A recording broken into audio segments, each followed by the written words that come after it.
Tout commerce fait l'objet de textes de loi le régissant. La traite des Noirs n'a pas fait exception.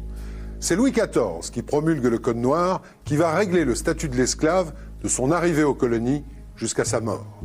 Le Code noir fait partie du droit français, mais il est resté longtemps méconnu, jusqu'à ce que Louis Salamolins, professeur de philosophie politique, le ressorte des cartons il y a quelques années et le commente.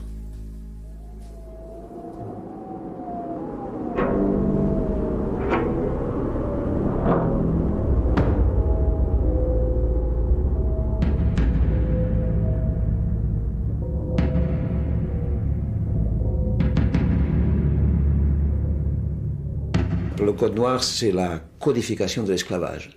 Si vous voulez, lorsque Louis XIV et son Colbert décident de mettre de l'ordre dans les affaires économiques, dans les affaires juridiques, et qu'il faut donner de grandes collections, qu'il faut systématiser par grands thèmes la vie de la France, eh bien, étant donné l'importance numérique, l'importance économique du phénomène esclavage, il faut codifier l'esclavage. Nous avons donc affaire à quelque chose de très extraordinaire, c'est la mise en termes juridiques de ce qui devrait être hors droit dans les mentalités, déjà à l'époque de Louis XIV, l'esclavage.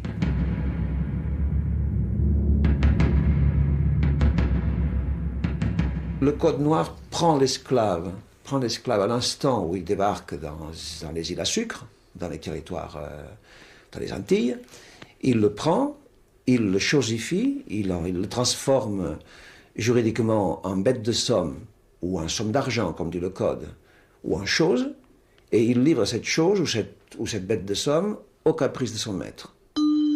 Article 44.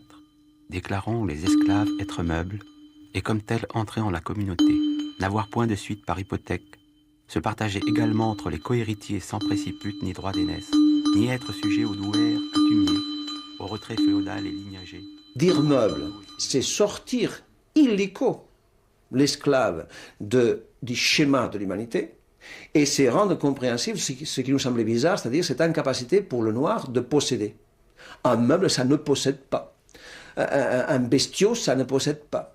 Donc, pas de pécule, pas de possibilité d'engranger des biens, pas de possibilité de les transmettre. Nous revenons au point de départ. Pas de personne. Il est meuble, donc personam non habet. Il n'a pas de personne. Il est meuble, il est hors humanité. Article 12. Les enfants qui naîtront de mariage entre esclaves seront esclaves et appartiendront aux maîtres des femmes esclaves, et non à ceux de leurs